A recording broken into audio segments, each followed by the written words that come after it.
반갑습니다. 네. 혹시 무릎이 안 좋으신 분이나 허리가 좀 불편하신 분은 저기 의자 놓고 뒤에 가서 앉으셔도 아무 상관이 없으니까 편하게 들으십시오. 눕기만 않으면 될 것 같아요. 눕지만 않으면 되고 다리를 뻗어도 상관없어. 다리 뻗어도 상관없어요.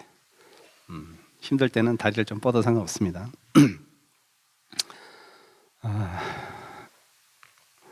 문화봉헌 연등이 제가 알기로는 거의 한 120명? 그렇게 되지 않나? 정확히 모르겠다. 350명인가요? 문화봉헌만? 그런가? 죄송합니다. 제가 그건 어디서 나왔지 내가? anyway, 그런데 지금 나오신 분 따져보면은 몇 분에 몇이 나왔을까요?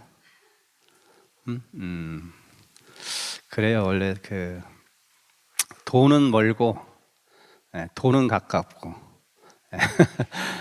바쁜 일 있으면 당연히 못 나올 수도 있죠. 상관없습니다. 여기 나오신 분한테 제가 액기스를 전해주면 그분들이 손해지면 안 나온 분이 손해지. 자, 오늘 법문에 하기 앞서 제가 좀 양해의 말씀을 드리면 오늘 사실은 우리 지장상조 연등이 이제 차담을 저하고 신청을 해서 좀 이 법회 끝나고 했어야 되는데 제가 요즘이 아니죠. 어제부터 해서 3일간 오늘까지 내일까지 그 총무원에 가가지고 교육을 좀 하나 듣는 게 있어요. 스님도 교육을 받습니다. 교육을 받는데 스님들은 무슨 교육이냐면 스님들은 이렇게 뭐라 그럴까, 밖으로 얘기하면 이렇게 운동으로 따지면 단쓰고, 우리한테는 것은 법계라는 표현을 써요. 법계. 그러니까 예를 들면 비구계를 4년에 받고 그다음에 그 6년이 지나면 10년 차잖아요. 10년 때 이제 중덕이라는 것을 받아요. 중덕. 그다음에 거기서 이제 또 20년 되면 그다음에 중덕. 그다음에 선덕인가? 그렇게 해서 이제 20년, 25년 이렇게 급수로 따지면 10년 차는 3급이고 20년 차는 2급이고 25년 차는 1급이고 그 다음에 넘어가면 이제는 종사, 이렇게 표현을 쓰는 거예요. 종사. 25년 이상 되면 30년 가까이 되면 이제 종사라는 것을 법계를 받게 돼 있어요. 거기서 이제 만약에 세월이 더 흘러서 법납이 많이 지나고 한 40년 지나고 나이 제한은 없어졌는데, 옛날에 있었는데 나이 제한 없어졌는데 한 40년, 법납 40년 지나면 그 다음에 이제 대종사라는 최고 품계죠. 대종사라는 품계를 줘요. 그래서 이제 그 품계에 따라서 이건 그냥 상식이니까 드세요. 중요한 내용은 아니에요. 조계종의 어떤 이제 상식이니까, 조계종에 속한 여러분 신도니까. 그래서 대종사를 받으면 다 끝나는 거예요. 끝나는데 이제 보통 승급에 따라서 승급에 따라 가지고 자기가 할 수 있는 권한 행사가 있고 의무가 있어요.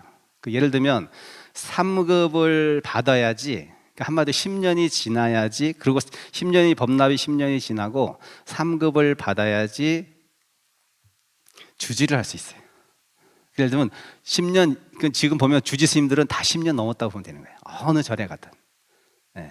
근데 그 3급을 못 따는, 내가 20년을 하든 30년을 하든 그 3급을 안 따면, 승급을 안 따면 주지를 못 하는 거예요.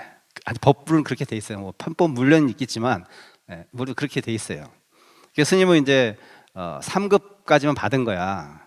스님은 3급까지만 받은 거니까 주지만 하면 됐지 내가 뭘 더 할게나 이렇게 생각하고 3급만 딱 받았더니 스님이 이제 예를 들면 총무원에 가서 이제 어떤 부장을 하게 될 경우가 있었는데, 그걸 부장이 되려면 2급이 있어야 되는 거야. 스님이 부장 될 기회를 놓쳤어요. 그래가지고 그럼 2급까지는 따야겠다. 이건 현실이니까 명예를 어떤 이런 의미가 아니라 내가 갖출 것은 갖춰야겠다. 내가 하지 않을지라도 갖출 건 갖췄다는 생각이 이제 딱 다시 들어서 그 2급을 따기 위해서는 조계종에서 하는 그 교육이 있는데 그 교육에 이수를 해야 돼요. 그 일환으로 스님이 지금 그를 강제로 듣고 있는 거예요. 그게 이제 어제였고 이제 오늘 또 분명히 빨리 12시에 출발, 1시에 시작이니까 수업이 늦어 12시에서 출발을 해요. 그래서 제가 어, 어쩔 수 없이 그렇게 제가 좀 죄송합니다. 다음에 하는 걸로 지정상조 연등장님 아셨죠? 예. 그래서 그렇게 된 거예요. 길게도 설명했다.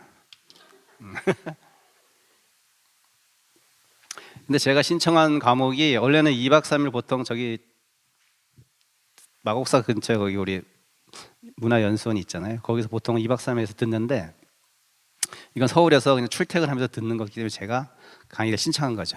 선택할 수 있었는데 그래도 제목도 그럴싸하게 괜찮았어. 제목이 뭐냐면 불교와 영화. 4시간짜리 강의 1시부터 5시까지 3일간. 그래서 불교와 영화. 그래 맞아. 내가 송광사 강원에 있을 때 폐렴이 걸려가지고 그 순천 중앙병원인가 입원을 했는데 그때 거기서 제가 12일간을 입원했었는데 막 이제 다 나을 쯤 해가지고 우리 도반 스님이 날 간병하러 왔다가 이제 제가 이제 심심하니까 우리 영화나 보러 갑시다. 그 저는 한자복 차림으로 그 승복 입고 하루에 2편 방영해주는 영화관 지금 없겠지. 그 가서 봤는데 제가 매트릭스를 그렇게 보고 싶었거든요. 매트릭스 1편 나왔을 때. 야, 근데 매트릭스를 저는 보면서 그 영화에 푹 빠졌어. 시간이 가는 줄 모르고 푹 빠져가지고 이제 막 보고 있는데 옆에 도반은 자고 있더라고. 이게 나는 너무나 감동적이어가지고 야 어쩌면 불교의 세계관을 저렇게 현대인들에게 쉽게 그렇게 영화로 풀어놨을까. 그래서 제가 깜짝 놀라면서 막 가끔 법문에 그 매트릭스라는 영화를 대비해가지고 법문을 좀 하기도 했는데 매트릭스 다 보신 분 한번 손 들어보세요. 원. 별로 없으시네. 꼭 보세요. 매트릭스 1을 꼭 보시면 그 다음에 뭐 4까지 나왔나? 잘 모르겠는데 저는 그 이후로는 2편까지 보고 잘 안 본 것 같은데 세계관이 이상해져가지고 결국은 뭐 서구 세계관으로 가더라고. 선악으로 나눠지더라고. anyway 그 따지고 그 1편에서 가장 인상 깊었던 장면은 그 네오라는 사람이 제가 이름도 다 기억하죠. 네오라는 사람이 모피어스인데 모피어스. 네오는 그 누구죠? 잘생긴 키아누 리브스고 네오는 키아누 리브스고 모피어스라는 그 사람을 인도하는 성각자죠. 이 현실 세계를 일깨워주는. 그래서 야, 걔는 프로그래머였어. 프로그래머. 키아누 리브스는 파란 약, 빨간 약을 딱 주면서 자, 예를 들면 이 파란 약을 먹으면 너가 지금 이게 살고 있는 이 세계 그냥 그대로 사는 거고 네가 이 빨간 약을 먹으면 리얼한 네가 모르는 현실을 알 수 있다는. 선택은 너한테 줄게. 너 뭐 먹을래? 당연히 영화니까 빨간 약을 먹겠죠. 빨간 약을 딱 먹었더니 어떻게 됐어요? 자기는 지금의 현대 사회 프로그램에서 막 따분한 직장 생활인이 아니었고 아주 미래 세계에 인간이 전력의 원 공급자로서 등어리에 코드가 꽂혀 있고 우리 몸에 열이 있잖아. 그걸 기계들이 지금은 이제 AI죠. AI들이 인간을 멸종시키고 에너지원을 얻기 위해서 인간을 그렇게 왜 그냥 감옥에다 요만한 캡슐에다 가둬놓으면 현실 세계 리얼하게 하면 그 어떻게 전력을 뽑을 수가 있겠어? 그냥 죽어버리지 갑갑해가지고. 그러니까는 이 뇌를 조작해가지고 현실은 그렇게 처참한 현실인데 뇌의 그 회로를 조작해가지고 이 현세계가 리얼하게 내가 옛날에 살던 지금의 시대처럼 웃고 떠들고 사랑하고 이런 현실을 리얼하게 가짜 현실이죠. 가짜 현실을 만들어서 이렇게 그 생명을 유지시키게끔 이렇게 만들어 놓았던 거예요. 그래서 이제 그때부터 이제 네오 키아누 리브스가 그 기계들과 싸우는 AI와 싸우는 뭐 그런 게 이제 내용인데 뭐 여러 가지 저기 불교적인 장치가 들어가 있는데 제가 저 작가 저기 감독은 도대체 어떤 사람이길래 저러한 불교 사상을 저렇게 거기다 대입해서 영화를 만들었을까 신기해서 찾아봤더니 그 두 사람이 형제 처음에 지금은 자매가 됐어요. 성전 안 돼가지고 불교에 심취돼 있었어 이 사람들이. 선불교 같은데 그래가지고 이 사람들이 불교 세계관을 영화의 모티브로 따가지고 이렇게 만든 게 그 매트릭스라는 영화예요. 매트리스라는 게 뭐예요? 층층 구조라는 뜻이잖아요. 네, 층층 구조. 그래서 어쨌든 여러분 그 매트리스 영화를 꼭 보시고, 그래서 나는 그래, 그런 영화를 이렇게 탁탁 불교적인 영화를 선택해가지고 거기에 대한 세계관을 이렇게 불교 교리화해서 알려주나 보다 해가지고 재밌게 들으려고 딱 듣더니만 그분이 중앙대학교 영상영화과 교수님이신데 굉장히 유명하신 분, 저는 몰랐는데 유명하신 분이더라고. 길 위에서라는 작품을, 다큐를 만드신, 길 위에서 보셨나요? 비구니 스님 3명이서 선방 다니면서 그걸 만든 감독이에요. 길 위에서. 그 다음에 최근래에 나온 것은 노무현입니다. 맞나요? 노무현입니다. 그거 만드신 분이고, 그 사이에 중간에 만든 게 뭐였냐면, 저도 처음 봤는데, 노무현입니다 저는 안 봤지만, 그 죽음이라는 다큐였어요. 그러니까 호피스인가 뭐라고 해야죠? 사람이 죽을 때 가는데, 호스피스. 거기서 사람들이 입원해서 죽는 과정을 그분 얘기는 6개월인가? 거의 1년 가까이를 쭉 촬영해서 죽어가는 과정을 다큐로 리얼하게 찍은 거예요. 처음에 좀 무겁더라고. 날씨도 막 비 오고 그랬는데 어제 주제가 너무 무거운 거예요. 그런데 어떻게 수업이니까 들어야지. 들었는데 많은 것을 느꼈어요. 제가 나는 죽음이, 말로는 맨날 삶과 죽음이 하나다라고 우리가 불교에서 얘기하고 책에서 그렇게 보고, 그렇게 그냥 뭐 평이하게 여러분과 비슷하게 그냥 죽음은 마치 지금 나와는 별 상관없는 문제라고 생각하고 살잖아요, 보통 우리가. 근데 그 영화를 딱 보는데 죽음이 먼 얘기가 아니라는 거. 죽음이 먼 얘기가 아니라는 거. 그리고 뭐 감동적인 부분이 여러 파트가 있었지만, 그 생각나는 게 이런 말을 하더라고요. 누구나 다 잘 죽고 싶죠. 죽음을 두려워서 현재를 우울하게 살 필요는 없어요. 그렇지만 잘 죽는 것, 죽음의 복이라고 하죠. 죽음의 복이 있어야 되는데, 자, 그러면 사람들이 죽을 때 다 똑같은 모습으로 죽을 것 같아요? 그 병실에서 많은 환자분들이 죽는 모습이 나오는데 어쩜 그렇게 죽음을 받아들이는 모습들이 다 달라. 어떤 분은 식도암 걸렸는데, 식도암 절개했을 거 아니에요. 음식을 잘 못 먹어요. 호수로만 먹어, 영양분을. 자, 근데 그분의 그 주된 그 관심사는 뭐냐면 테레비인데, 테레비 방송 프로그램에서 또 어떤 걸까? 먹방. 대리만족. 평소에 못 씻고 못 먹으니까 맨날 트는 게 먹방 방송만 봐요. 그리고 결국 죽어가는 그 순간에도 먹방을 보시면서 돌아가셨어. 자, 그럼 또 어떤 분은 이분은 그 좀 가족이나 친지가 별로 없는 약간 그런 분이었는데, 이분도 약간 뭐 그런 사람이었지만, 이분은 성격이 굉장히 내향적이고 이랬던 사람 같아요.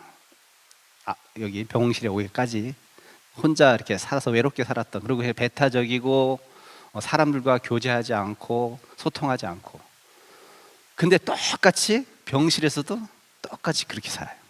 사람과 교제하지 않고 독단적으로 살고 독선적으로 살고. 그리고 또 어떤 노보살님, 70 후반 노보살님은 밖에서 뭐를 하셨는지는 모르겠지만 이분은 보살이야, 보살. 제가 보기에는 보살. 그 암 중에서 가장 고통이 심한 암이 뭐예요? 췌장암 환자거든요. 췌장암을 그 고통 지수를 따지면, 우리가 뭐 1부터 10까지 있다고 치면, 여러분들이 애 낳을 때 고통 지수가 6에서 7이래. 췌장은 8이래요. 8. 여러분 바로 아시네. 경험 있으시니까. 그 정도로 굉장히 고통스럽대요.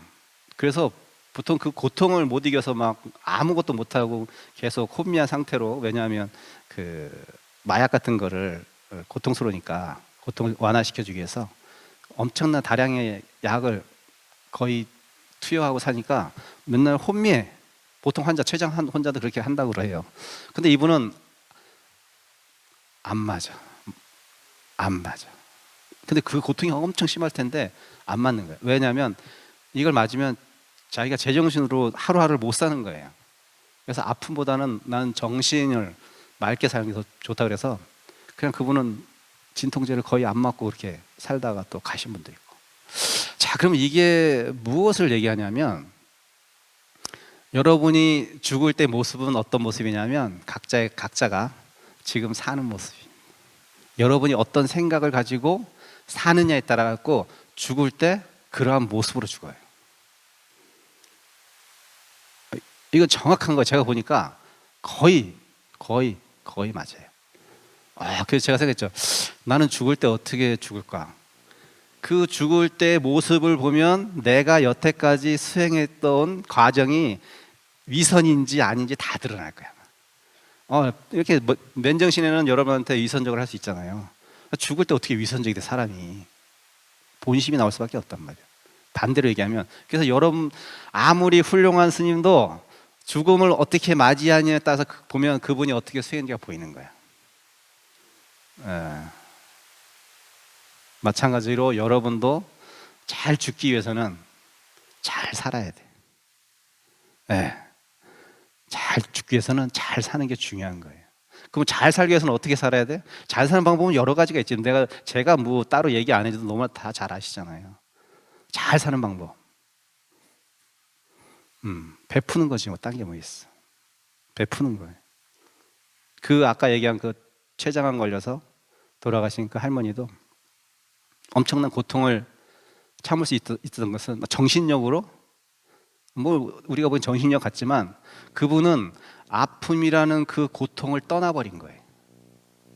뭔 말인지 알겠어요? 아프다는 생각에 내가 사로잡혀 있으면 그거 벗어나지 못해요. 근데 그 아프다는 것을 떠날 수 있는 내적인 힘이 있었던 거예요, 그분한테. 어떤 모습으로 사셨는지는 모르겠지만 제가 과거는. 그렇지만 그분은 아마 평소에도 남한테 베푸고 잘 살았을 거예요.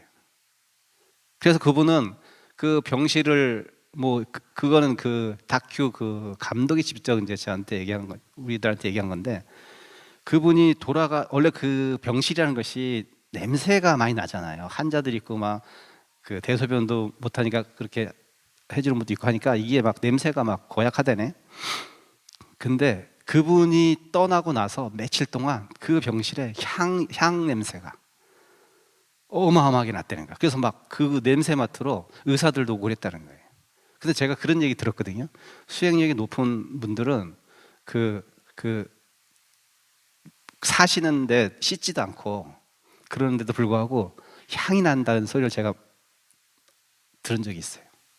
수행을 많이 하신 스님들이 한해서 그렇게 향이 난다는 거야. 어떤 스님이 씻지도 않았는데 몇 년 동안 씻지 않고, 그랬는데도 불구하고 그 스님이 이제 혼자 텐트 치고 공부했는데 그 텐트에 들어가면 진짜 전단향만 난 그런 너무나 좋은 냄새가 났다는 거예요. 그런 얘기를 제가 들은 적이 있는데 그 할머니도 돌아가셨는데 그 병실에서 믿거나 말거나. 근데 그건 감독님이 우리들한테 얘기한 거짓말 했겠어요.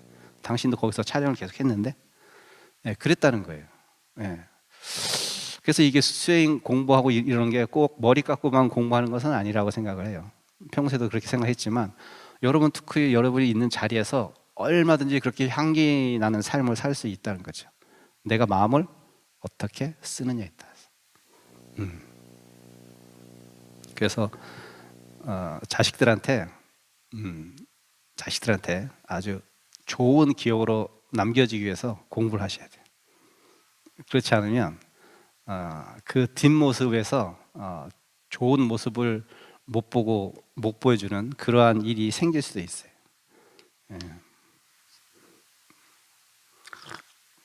그래서 오늘은 주제가, 제가 이 주제는 사실 별로 좋아하는 주제는 아니에요. 내가 뭐 삶은 살아봤지만 죽음은 경험하지도 못했는데 내가 어찌 죽음에 대해서 얘기하겠어요. 공자님이 말씀하셨듯이.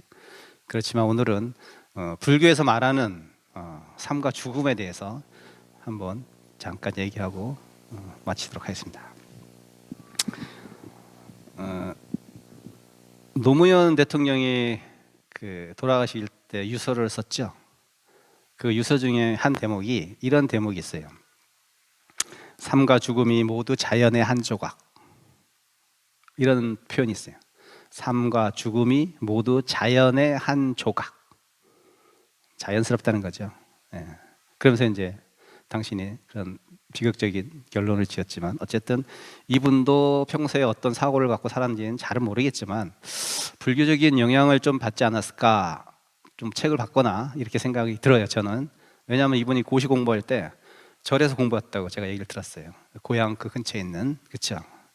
그래서 아마 그런 걸 좀 생각을 했던 것 같습니다. 그래서 이제 이런 표현을 썼던 것 같아요, 유수에다가. 이와 비슷하게 우리 여러분이 많이 들었을 거예요. 특히 제사 지낼 때, 예, 아마 스님들이 제사의 그 내용들이라는 것이 다 개성이거나 또 우리한테 영가를 깨우쳐 주기 위해서. 왜? 영가는 어쨌든 죽음이라는 것을 맞이해서 황망할 거 아니에요. 육체가 사라져 버렸잖아. 얼마나 황망하겠어. 그러니까 육체에 자꾸 집착한단 말이에요. 넌 죽었는데 죽음을 인지 못하는 거예요. 죽었다는 것을 알려주고 육체를 떠나라고 얘기해 주는 거예요. 그게 다 그런 개성들이란 말이죠. 자, 거기서 이제 아주 멋진 개성이 하나 있죠. 많이 들어보셨을 겁니다. 생야일편 부운기, 사야일편 부운멸, 부운자체 본무실, 생사거래 역여연. 네, 들어보셨죠? 네. 자, 해석을 해주면 생야일편 부운기, 생, 우리가 삶이라는 거죠. 삶이란 생야 일편, 한편에 한 조각의 일편, 부운기, 뜬 구름이 일어나는 것. 한마디로 태어남이라는 것은 한 조각 구름이 일어난 것 같다, 이런. 뭐 대단한 것 같지만 우리의 생이라는 건, 났다는 그 생은 사실은 그냥 어떠한 인연에 의해서 자연스럽게 일어난 현상이. 예. 마치 구름이 습도와 온도와 기온이 맞으면 구름이 생기듯이. 사야일편 부운멸, 죽음이란 또 뭐냐? 한 조각 뜬 구름. 그러니까 한 조각 구름이, 날씨가 햇볕이 나고 쨍쨍 나면 습기가 없으면 어떻게 돼요? 구름이 싹 흩어지잖아. 그와 같다는 거예요. 죽음도 너무나 자연스럽게. 부운 자체 본무실, 부운 뜬 구름, 한 조각 구름은 자체가, 스스로가 본래 아무것도 없는, 실담이라고 표현하는데 아무것도 없는 거예요, 사실은. 허무하다는 의미가 아니라, 허무하다는 얘기라, 우리가 마치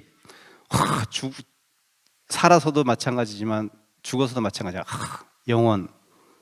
영혼이 어디 가서 있겠지, 이렇게 많이 생각하죠. 굉장히 서구적인 사고방식이지. 순수한 영혼이 어디 있겠지, 어디로 가겠지, 이렇게 생각하지만 사실은 그 자체에는 인연 따라 일어나는 것 때문에 공한 자리란 말이에요. 공한 자리, 아무것도 없어요. 근데 공하다 그래서 없는 거냐? 있죠. 있어요.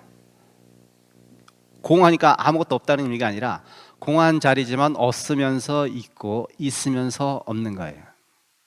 자, 이걸 쉽게 얘기하면, 여러분 지금 앉아 있죠? 앉아 있는 것과 서 있는 것은 같아요, 달라요?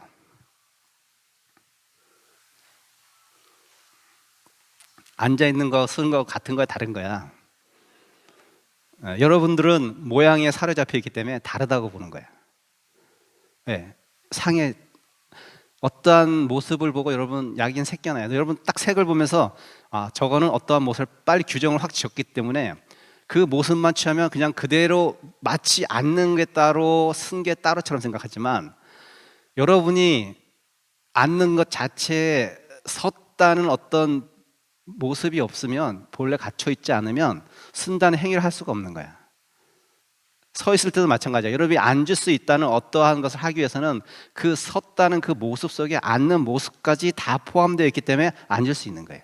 근데 마치 우리는 앉는 거, 서는 거 따른 거, 가고 오는 거 따르고 멈추고 가는 게 따른 것처럼 다 생각하지만, 그것들은 어떠한 현실의 현상적으로 나타나는 하나의 모습일 뿐이지, 본질적인 모습으로 들어가면 가는 게 서는 거고 서는 게 가는 거고, 내가 너고 너가 나예요. 그렇지만 우리는 그렇게 절대 생각 안 해요. 따로따로 다 분리해서 생각하지. 네. 불교의 진리는 그것을 다 하나로 보는 거지, 하나로. 네. 여자, 남자 우리가 성구별을 하잖아요. 그렇죠? 근데 여자 없는 남자가 있을 수 있나? 남자 없는 여자가 있을 수 있어요? 남자 여자가 만난 김에 남자 여자가 태어난 거죠. 근데 마치 우리는 남자는 남자의 어떤 고유한 성품이 있는 것처럼, 여자는 마치 여자의 고유한 성품이 있는 것처럼. 근데 본질적으로 다 같은 거야. 두 사람은 다 같은 사람. 그 같음에서 다름이 나온 거지. 이것이 불교적인 사고방식.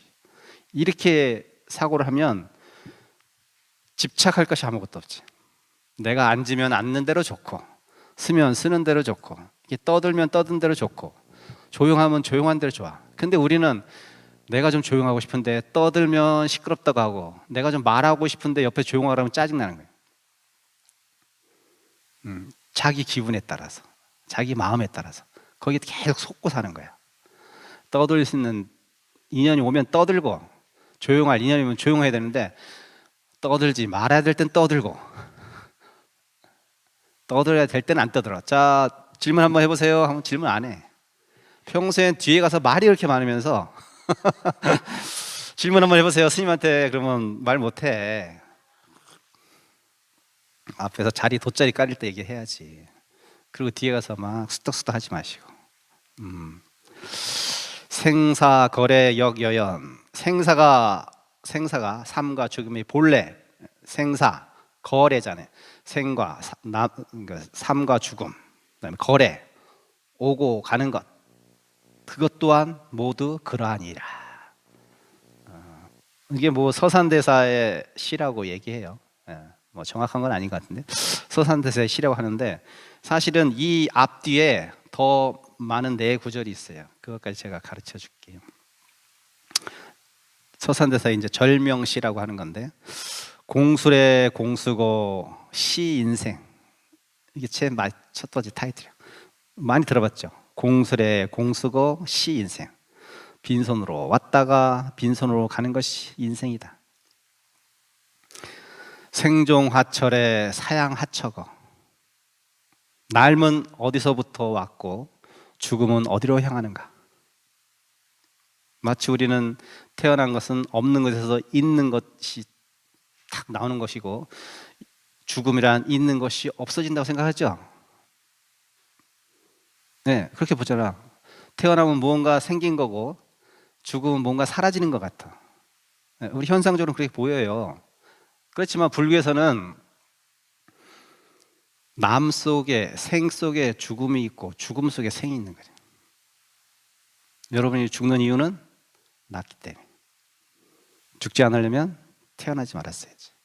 이렇게 얘기할 수 있는 거예요. 근데 여러분 따로따로 생각해요. 꼭 삶과 죽음을 다 이분법적으로 사고한단 말이에요. 그래서 삶은 애착하고 죽음은 싫어해. 그럴 필요가 없어요. 두렵고 경험해보지 못한 거니까 당연히 무섭고 그런 감정은 이해하지만, 내가 평소에 어떤 마음가짐을 잘 가꾸고 선행을 하고 마음을 잘 써가지고, 아 그래, 삶과 죽음이 둘이 아니라 그랬어. 물론 이걸 체득하기가 쉽진 않아요. 스님도 마찬가지고. 그렇지만 계속 리마인드 하는 거야. 내 마음속으로, 머릿속으로. 그러면 어느 순간 내가 그게 체득이 될 날이 올 거예요. 그렇게 되면 어떻게 된다? 아까 그 노보살처럼 죽음을 맞이할 수 있다. 뭐 죽음을 맞이할 수 있기 위해서 이 삶 전체를 바치라는 것이 아니라, 그러한 마음가짐 속으로 살면 여러분 결코 죽음에 대한 두려움이 안 생긴다는 거지. 너는 어디서 났어요? 죽으면 어디로 가시나요? 낳는 것은 내가 알겠어. 왜? 엄마 아빠가 사랑을 해서 날 낳았어. 근데 죽음은 어떻게 되는 거지? 그쵸? 이게 숙제라. 한 물건이 있는데 그 한 물건은 어디로 향하는 거. 하드야 하드. 스님이 얘기 못 해줘요. 그리고 그 뒤에 이제 이 두 구절 뒤에 이제 생야 1편 부운기, 사야 1편 부운멸, 부운자체 본무실, 생사거래, 여기연이 나오고 그 뒤에 두 구절이 또 있어요. 독일물 상동로. 이건 참 처음 들어봤을 거예요. 독일물 상동로. 독, 그러니까 혼자 독자죠. 독립할 때 그 홀로 독자. 독. 일물, 우리가 보통 불교에서 한 물건, 많이 들어봤죠. 선에 관심 있는 분들은 한 물건, 그렇죠? 한 물건, 그것이 일물이에요. 홀로 된 이 한 물건이 항상 동로, 스스로 독, 이슬로자인데 이걸 이슬로자라고 쓰기도 하지만 그 동사로 쓰면은 드러난다 이런 표현도 되는 거예요. 그러니까 나타난다, 드러난다. 그러니까는 한 물건이 항상 스스로 드러난다. 그것도 지금은 한 물건이 스스로 내가 나거나 죽거나 상관없이 그 한 물건은 난 적도 없고 죽은 적도 없어. 그 한 물건이 뭐지? 이게 화두야. 그 한 물건이 도대체 뭘까? 그걸 찾으면 이제 깨달은 자가 되는, 각자가 되는 거예요. 그 한 물건이 도대체 뭘까? 삶도 벗어나 있고 죽음도 벗어나 있는 그 한 물건. 근데 우리 다 갖고 있대. 그걸 다 갖고 있대. 찾아보세요. 다면 불서 생사. 한 물건이 이렇게 항상 스스로 드러나 있는데 다면이 생사를 따르지 않는다. 그것은 한 번도 태어난 적도 없고 죽은 적도 없다는 거예요. 생사를 따르지 않는다. 다면이 그것은 한 번도 죽은 적도 없고 한 번도 태어난 적이 없다. 삶과 죽음을 따르지 않는 것은 떠나 있다는 얘기죠. 굉장히 관념적인 것 같고 추상적인 것 같고 뜬구름 같죠. 스님도 처음에는 그렇게 생각했고 지금도 많이 그것을 정확히 뭔지는 모르겠지만 그것을 서로 이제 찾아가는 거야. 저도 찾아야 되고 여러분도 찾아야 되고. 그러면 여러분의 이 삶이 결코 외부적인 환경에 의해서 흔들리는 일이 없게 되는 거예요. 누구의 모습, 누구의 말, 누구의 행동, 어떤 환경에 대해서 하나도 흔들림 없이 내 삶을 스스로 나답게 살아나갈 수 있는 거예요. 그것이 여러분의 공부의 힘이고 그것이 여러분이 절에 다니는 이유가 돼야 돼. 그러면 어떤 조직에 속하든 어떤 연등에 속하든 내가 어떤 인연에 의해서 그 연등이나 단체에 소속됐잖아요. 자이든 타이든. 그러면 많은 어차피 이 사바세계는 다른 생각과 다른 마음을 가진 사람들이 살아가는 곳이기 때문에 당연히 갈등이 일어나는 것은 당연해요.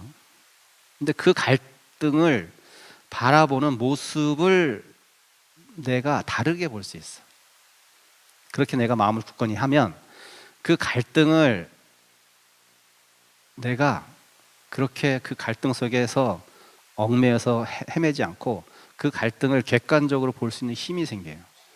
그렇지 않고 여러분이 그렇게 이분법적으로 삶과 죽음뿐만 아니라 남자 여자 뭐 더럽고 깨끗한 거 불구부중 이런 모든 것을 그렇게 이분법적으로 사고하는 그 습관에 젖어 있으면 그런 어떤 이분법적인 사고 가지고 이 단체의 갈등을 보거나 개인적인 갈등을 보면은 해결의 기미가 없지. 왜? 다 남이 탓 같으니까. 다 환경 탓 같으니까. 나는 잘하고 있는데 왜 나를 이렇게 되는 거예요. 그렇지만 현명한 사람은 어떻게 생각한다? 그런 문제가 발생하면 갈등이 발생하면 나한테는 무슨 허물이 있지 않을까? 첫 번째 1단계 나한테는 무슨 허물이 있지 않을까? 첫 번째 그렇게 보고 나한테 허물이 없다고 하면 두 번째 어떻게 한다? 그 갈등을 나는 객관적으로 판단해야지. 그리고 이제 더 현명한 사람은 더 앞으로 나가야 돼. 어떻게 된다? 그래. 갈등 속에서 평화가 오는 거예요. 여러분이 늘 평화로워봐. 늘 평화로우면 여러분 갈등이 뭔지도 몰라요. 그리고 진짜 너무나 평화로운 삶 속에 있었는데 갈등이 어느 순간 작은 갈등이 하나 탁 분열이 일어났는데 그 갈등 속에 평소에 살았던 사람은 그 갈등이 아까 얘기했듯이 고통지수로 따지면 뭐 1밖에 안 되는데 자기는 그 고통지수가 막 7, 8배로 오는 이런 사람이 있잖아요. 그러니까 갈등이 이렇게 되는 거예요. 나중에 어떻게 되냐면 공부를 많이 하다 보면 갈등이 오면 그래, 갈등이 오면 오는 대로, 평화가 오면 평화가 오는 대로, 이렇게 마음이 발전하는 거예요. 그럼 그 사람은 어때? 갈등이 와도 괜찮고 평화가 와도 괜찮아. 근데 내가 나는 늘 이렇게 좀 우리 조직이 잘 운영되고 그래서 뭐 사람들이 화합해가지고 잘 이렇게 같이 단합해서 나갔으면 좋겠어. 당연히 좋은 생각인데 그런 생각을 갖고 있다가 갈등 생기면 어떡할까? Sorry. 자, 그러니까 갈등을 두려워할 필요가 없어요. 그때 갈등을 일으킨 사람은 문제가 있고 그건 반성해야 되지만 참여해야 되지만 조직에 있으면서 갈등을 두려워하면 안 돼요. 내가 갈등을 어떻게 해소할까도 생각하지도 말고 첫 번째 나를 돌아보고 그 갈등의 요소에 내가 조금이라도 기여하는지를 먼저 첫 번째 보고 두 번째로는 그 갈등의 원인까지는 생각하는 건 상관없어요. 원인까지 생각하면 지혜롭게 다음에 또 그런 잘못을 범하지 않기 위해서. 그러고 나서 세 번째 마음을 내는 것은 그래, 갈등이 오면 오는 대로, 갈등이 오는 대로, 평화가 오면 오는 대로 그 상태를 그냥 즐기세요. 즐기라는 표현이 참 애매하긴 한데 그냥 그때 수용하란 말이에요. 그때 수용하고 그때 해결하면 돼. 미리 걱정할 필요도 없고 미리 뭐 평화롭게 얘기해서 뭐 화이팅해서 뭐 맨날 가서 점심 먹고 차 먹을 필요 없어. 그렇게 해서 평화로워지는 게 아니라 내 마음이 갈등이 생기지 않는 공부에 힘이 있어야지 그러한 어떠한 상황에 내가 흔들리지 않는 거지. 내가 저분하고 밥을 여러 번 먹고 친교 지내고 잘 지내다 그래서 조직에 평화가 올 것 같아요? 그런 경우는 없어요. 잠깐의 평화는 있겠지만 결국 각자가 스스로 그러한 공부, 마음씀을 공부하지 않으면 언젠가는 그 조직은 그 소용돌이 속에 휩싸이게 돼요. 스님이 늘 얘기하지만 딴 데 가서 이런 법문이 안 되는 게 왜냐하면 그분들하고 저하고는 어떤 공통된 분모가 없어요. 그래서 저는 그냥 일반적인 얘기밖에 얘기할 수가 없어. 그렇지만 여러분은 저하고 이 봉은사라는 공동체 속에서 속한 공동 구성원들이에요. 그렇죠? 공동 구성원이야. 그렇기 때문에 스님은 여러분하고 같이 공유되는 경험들이라는 것이 있어요. 이 안에서 벌어지는 일들. 특히 저는 교무니까 특히 신도들이란 단체에서 일어나는 일들을 스님은 많이 알고 있게 되잖아요. 어쩔 수 없이. 그건 사실은 스님 엄청나게 막 많은 소리가 들어오잖아요. 스님 그거 다 해결할 수도 없거니와 해결해 줄 수도 없어. 결국은 스님이 할 수 있는 것은 조언 정도예요. 조언 정도. 그것을 잘 받아주면 스님 입장에서 고마운 것이고 안 받아줘도 어쩔 수 없어. 저는 그거 안 바뀐다고 뒤에서 욕 안 해요. 저분은 참 내 얘기도 안 듣고 참 그렇네 이렇게 얘기하지 않아. 그건 다 인연이 다르기 때문에 내가 원망한다 그래서 저 사람이 바뀌면 저 원망하겠어요. 근데 원망해도 안 바뀌거든. 그럼 내가 왜 괜히 힘을 써? 그럴 필요 없어요. 자기 일 하면 돼 그냥.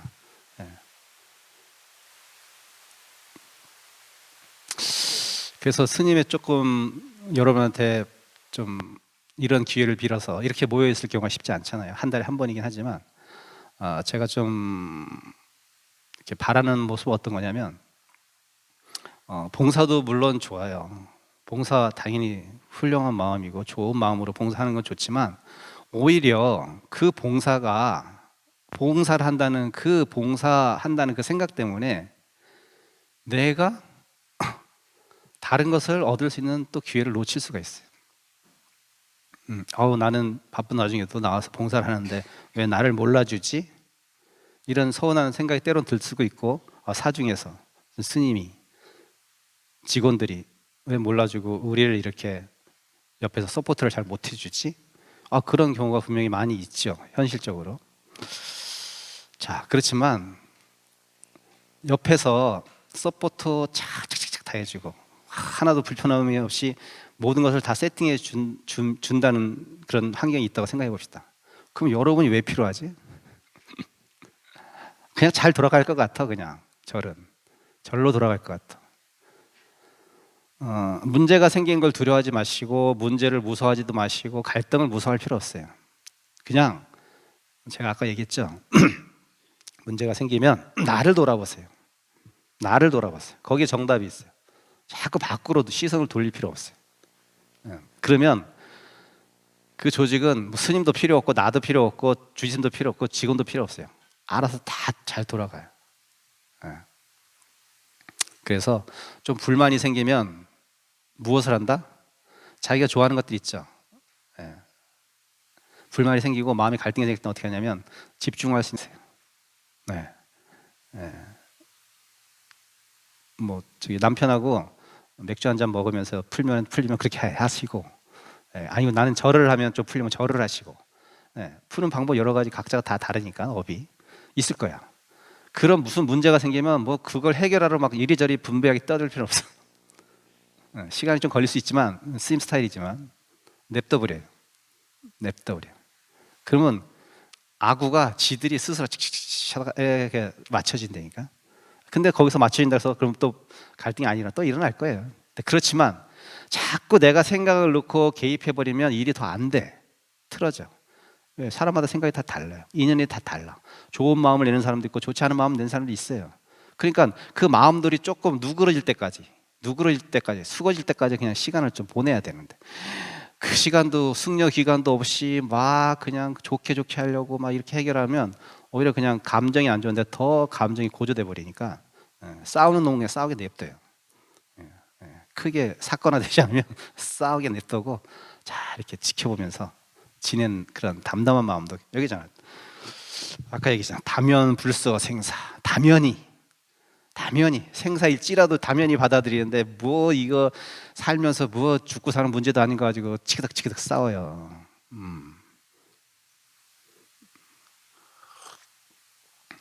원래 사중 법문은 좋은 말로 했다가 잔소리를 끝내는 거예요.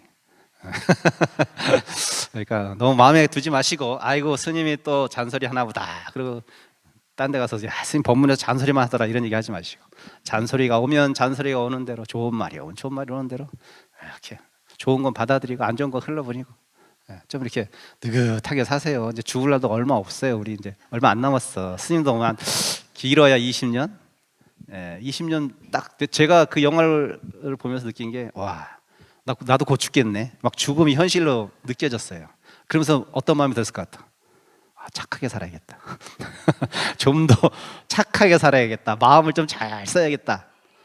이런 생각이 문득 들어서, 여러분도 혹시 죽음이라는 다큐를 볼 수 있는 어떤 기회가 있으면 한번 찾아서 한번 보세요. 좀 슬프긴 한데 그래도 어쨌든 죽음이라는 것이 참 리얼한 이 세계 현실이구나. 근데 죽음을 두려워할 필요는 없고, 죽음을 맞이하는 모습이 너무나 다양한데 나는 어떠한 모습으로 죽어야 될까를 스스로 한번 좀 생각해보는 시간을 가졌으면 좋겠습니다. 고맙습니다.